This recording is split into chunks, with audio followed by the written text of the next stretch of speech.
Hello' guys, আজি আহিলোঁ সৰ্বদৈ কাষত যিটো মাথাউৰি ভাগিছিলে, আমাৰ যিটো চেঙিলতী, গোৱালগাঁও আৰু বৰমে, এই গোটেইকেইটা অঞ্চল যে পানীয়ে যে বুঢ়াই পেলাইছিলে আৰু বানপানীৰ সৃষ্টি হৈ গ'ল। গোটেইখিনি মানুহৰ ঘৰৰ অৱস্থা নাই আৰু এই মূল কাৰণটো হৈছে এই মাথাউৰি ভাগ ছিগিলে আৰু এই মাথাউৰি ডিষ্টেঞ্চটো এতিয়া ফিল আপ কৰিবৰ কাৰণে চৰকাৰে অতি সোনকালে ব্যৱস্থা গ্ৰহণ কৰিছে। তো অকণমান দেখুৱাব চেষ্টা কৰিলোঁ কি ধৰণে এই মাথাউৰিটো বান্ধিছে, যিহেতু বৰ্তমান মাটিৰ অভাৱ আৰু পানী বাঢ়িলে আকৌ পানী সোমাই যাব, আকৌ মানুহৰ ক্ষয় ক্ষতি কৰিব। গতিকে অতি সোনকালে ইয়াৰ ব্যৱস্থা কৰিছে আৰু কেনেকৈ কৰিছে অকণমান দেখুৱাই দিছোঁ। চাওক, গোটেইকেইটাই এতিয়া জিঅ' বেগ হয়, 3টা জিঅ' বেগ মানে হৈছে এটা বস্তা আৰু এই বস্তাটোৰ ঠায়ে ঠায়ে কিছুমান মুখ আছে, মানে ফুটা আছে। তো এই ফুটাত এই পাইপডাল ভৰাই কেনেকৈ মাটি ফিল আপ কৰিছে তো অকণমান দেখাই দিছোঁ। চাওক, হয়তো মেচিন যিখন ভোগদৈ নদী, এইখনে হৈছে ভোগদৈ নদী আৰু এই ভোগদৈ নদীৰ মাজত এই মেচিনটো ফিটিং কৰিছে আৰু তলত এডাল পাইপ আছে আৰু এই পাইপ তলত থকা যিখিনি ভোগদৈ বালি, সেই বালিখিনি এই পাইপডালৰ মাজেৰে আহিছে পানীৰ সৈতে মিলি। তো দেখিছে মেচিন চলি আছে, তো মানুহে কাম কৰি আছে। যিহেতু পাইপডাল চেঞ্জ কৰি থাকিবলগীয়া হৈছে, ঠাইখিনি চেঞ্জ কৰি থাকিবলগীয়া হয়, যিহেতু একে ঠাইতে বালিখিনিৰ অভাৱ হয়। গতিকে বালিখিনি পাবৰ কাৰণে পাইপডাল চেঞ্জ কৰি থাকিবলগীয়া হয়। তো অকণমান দেখাই আছোঁ কেনেকৈ কৰিছে ছিষ্টেমটো। এইডাল হৈছে পাইপ আৰু এই পাইপডাল ক'ত ফিটিং কৰিছে অকণমান দেখাই আছোঁ। চাওক, গৈ আছোঁ বলক। আৰু এয়া দেখিছে দুটা বস্তা, মানে জিঅ' বেগ, মানে যিটো জিঅ' বেগ বুলি কয় সেইটো মানে পচি নাযায়। আজিকালি যিটো মাথাউৰি বান্ধে সেইবিলাকত এই বেগ ইউজ কৰে।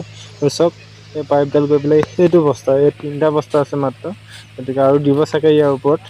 এই বেগটোৰ ভিতৰত এই পাইপডাল ফিটিং কৰিছে আৰু পানীৰ সৈতে যিখিনি বালি আহিছে, সেই বালিখিনি বস্তাৰ ভিতৰত ৰখি গৈছে আৰু বস্তা যিহেতু ফুটা আছে সৰু সৰু, গতিকে সেই ফুটাইদি পানীখিনি ওলাই আহিছে। যিহেতু বালিখিনি ৰখি গৈছে, গতিকে বস্তাটো যেতিয়া ফুল হৈ যাব বালিয়ে, তেতিয়া এই পাইপডাল তাৰ পৰা আঁতৰাই দিব আৰু সিফালে মুখ আছে, য'ত য'ত খালী আছে তাত পাইপডাল দি দিয়া হ'ব।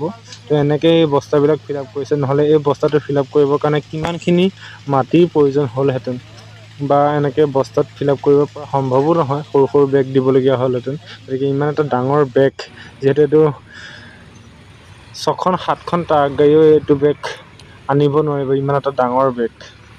চাওক, বেগটো দেখিলে আপুনি আচৰিত হ'ব। তো এনেকৈ এটা ইমান ধুনীয়া পদ্ধতিত কেনেকৈ বেগটো ফুল কৰিলে বালি ভৰাই, তো বহুত মানে দেখি আচৰিত হৈছোঁ আৰু মই ফাৰ্ষ্ট টাইম দেখিছোঁ। তো এই দেখিছে, এইকেইটা হৈছে ফুটা, এইকেইটা ফিল আপ কৰা হৈ গ'ল, এইটো বেগ হৈ গ'ল কমপ্লিট। তো এইবিলাক হৈছে বালিৰ ওপৰত পৰি আছে, এইবিলাক দেখিছে সৰু সৰু ফুটাবিলাক, আৰু ইয়াতে এনেকৈ পাইপডাল ভৰাই দিয়া হৈছিল। গতিকে এইফালে আৰু এটা বেগ দিব আৰু ইয়াৰ ওপৰতো বেগ দিব বুলি কৈছে। তো এনেকৈ কামবিলাক চলি আছে। তো অকণমান দেখাব চেষ্টা কৰিছোঁ। এইকেইদিন আকৌ পানী বাঢ়িছে বুলি ক'লে আৰু বৰষুণৰ পানীয়ে হ'ব চাগে। তো সেইটো দেখিছে, অকণমান দেখাই দিছোঁ। ইয়াতে পাইপডাল ভৰাইছিলে আৰু সেইবিলাক বালি। তো এনেকৈ অকণমান কামবিলাক চলি আছে, দিন ৰাত কাম চলি আছে। তো অকণমান দেখাম বুলি ভাবিলোঁ আপোনালোকক।